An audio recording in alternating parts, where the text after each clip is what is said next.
Welcome to Care Partners Compass, Navigating CRC. My name is Elsa Lankford. I am the care partner to my incredible wife, Kristine, who has stage 4 colorectal cancer. As a disclaimer, this podcast and its content is for entertainment purposes only. The views and opinions expressed by any hosts or guests on this podcast are their own personal opinions.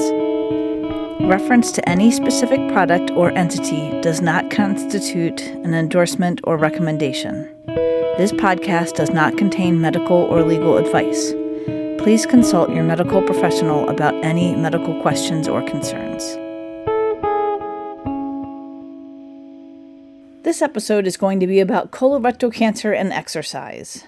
It's front of mind because there is some interesting news about CRC and exercise that came out of the 2025 ASCO conference.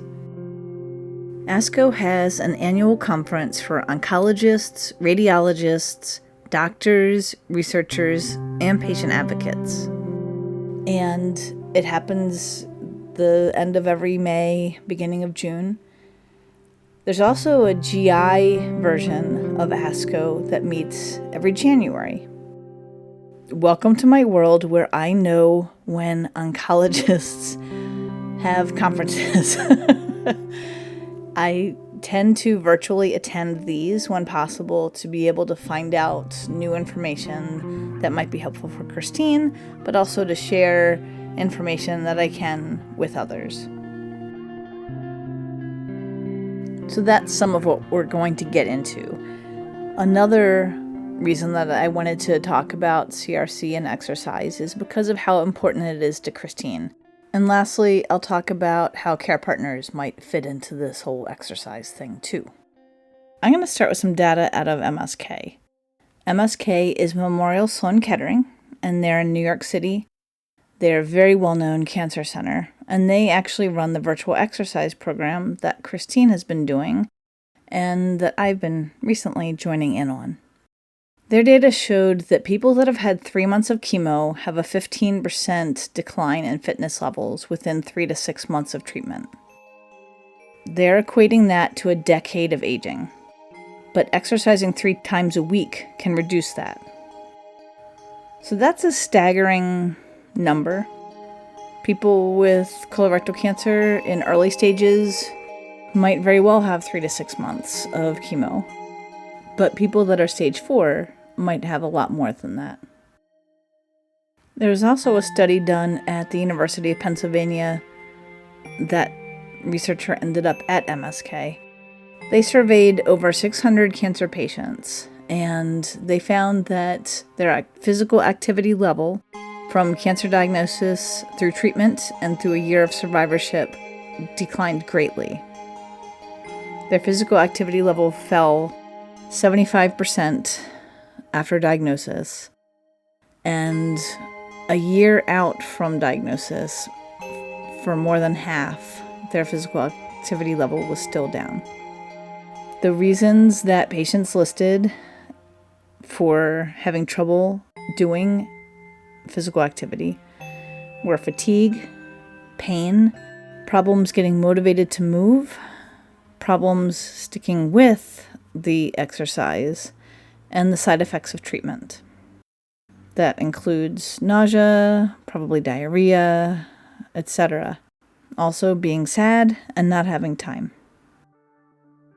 Getting back to that ASCO 2025 conference where there was actually an entire session with multiple people talking about exercise and cancer, there was a very interesting study out of Canada that talked about early stage colorectal cancer and exercise.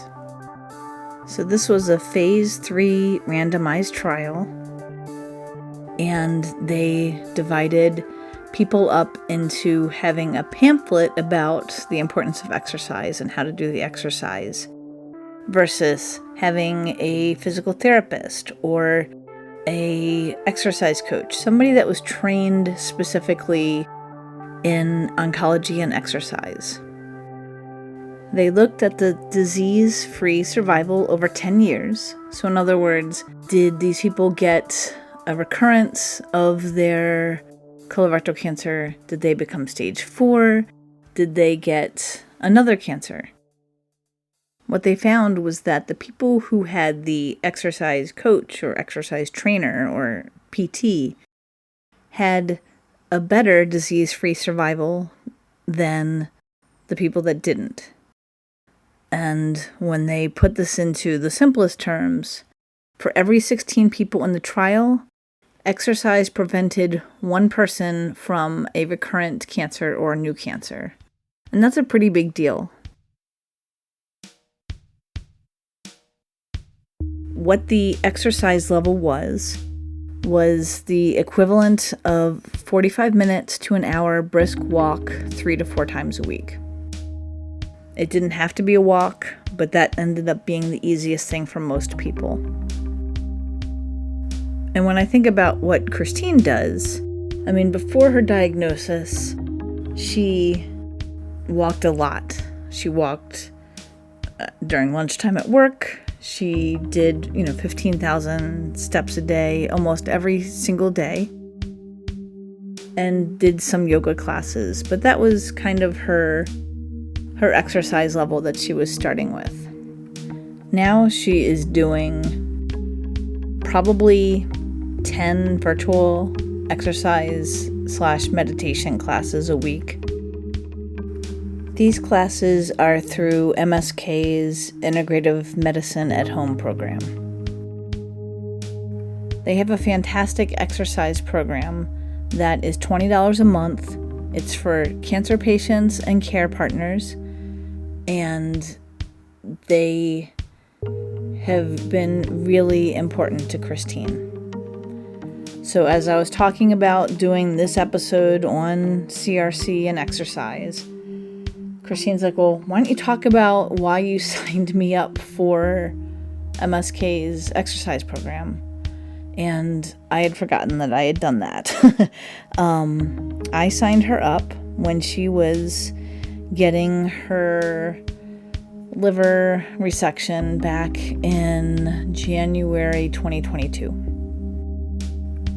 Before each of her surgeries, Kristine has been asked to do something called preconditioning or prehabbing, and that's where you do exercise before a surgery, and that should make the healing process, the surgery itself and the healing process a little easier. But what doesn't happen is talk about how to gain that strength back after a surgery. I mentioned that a little in the last episode where I talked about how helpful a home physical therapist had been for Kristine.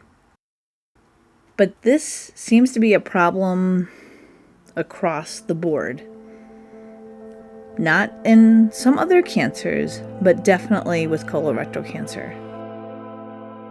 So after her big liver surgery, she started doing these online classes, but she couldn't get through an entire class. She had to build up the strength and the energy to be able to do that.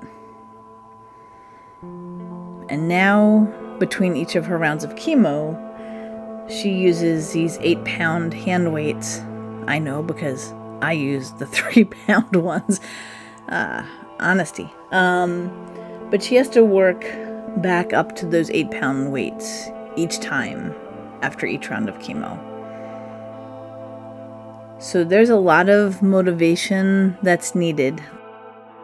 So when I talk to her about why she does exercise, it's to battle the fatigue, so she has less fatigue having exercise, maintains muscle, has less stress. Now I'm reading some of her notes because I recorded this and I did a really bad job with the first take of this podcast. It was low energy and not very good, but she wrote some notes including some of her thoughts that she wanted to get included. So this is a quote from her. "My motivation, I know in my mind it helps me get through treatment. Chemo is Thursday through Saturday. On Sunday morning, I'm ready to go with kickboxing and chair yoga. So those are a couple classes that she does through MSK. She does a meditation class, fitness for stronger bones, fitness for everyone, Qigong, Tai Chi. I know I'm missing some of the other ones. In addition to MSK's virtual exercise program, Kristine does some other virtual exercise classes with some other national groups. She does some local, in-person exercise classes like yoga that are just for cancer patients and care partners. And she's actually doing a yoga retreat next weekend. So what I wanted to make sure to say is that there are resources that are out there, but there also could be a lot more. At this ASCO 25 conference, they were talking about, there's been so many clinical trials about exercise and cancer, over 3,000 of them, most of them in breast cancer. But this information is getting out, and the importance of exercise in cancer is becoming scientifically proven. There are 2,100 programs in the U.S. that involve some combination of exercise and oncology. But there are many rural and urban areas in the U.S. that these programs are quite a distance away from patients. So if they don't have anything virtual, that is not helpful for these people.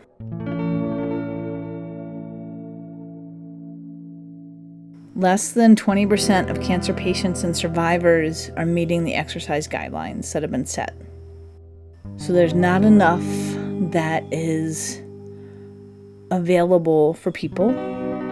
And then there's the fact that the cancer patient has to have such a high level of motivation. And that is where a care partner can be very helpful. And I had this in the first version of my podcast episode, but Kristine wrote this in all caps in her notes. The important role for care partners is to motivate. So what does that motivation look like? It could be that you sign your loved one up for virtual exercise classes without asking them. It could be that you do the exercise classes with your loved one. It could be helping to create an easy way for them to exercise.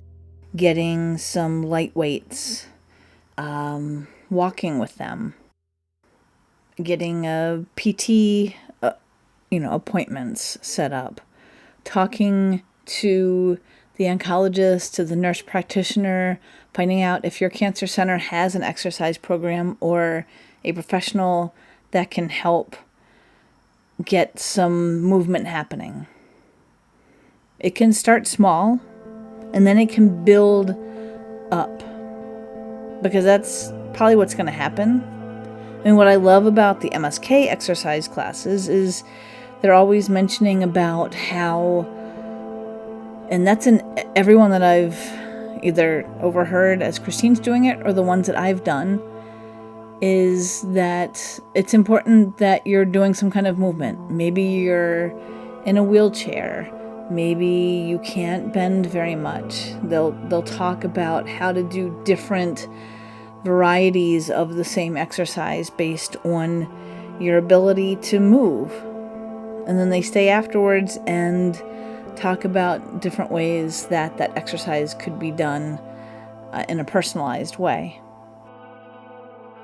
Now, I want to be crystal clear about something for people that are listening to this that aren't in Cancerland, or maybe you are, and you have been imprinted with our society's connection of exercise and weight loss. This exercise is not about losing weight. There have been studies that show that people that have a little extra weight actually do better with treatment. So it's not about that. When we're talking about exercise and cancer, we're talking about building strength, becoming more flexible, and being as healthy as possible to get through treatment, and maybe even making the treatment work better. I'm going to put links to some different exercise programs, such as MSK's, as well as articles that I talked about in the show notes. Thank you for joining me for this episode of Care Partners Compass, Navigating CRC. Please listen up for the next episode, which will come out next week. If you subscribe to the podcast on your favorite podcast app, you know exactly when the next episode comes out. I hope that you'll share the podcast with your friends and family. The transcript of Care Partners Compass, Navigating CRC, and additional links can be found on our website, carepartnerscompass.transistor.fm.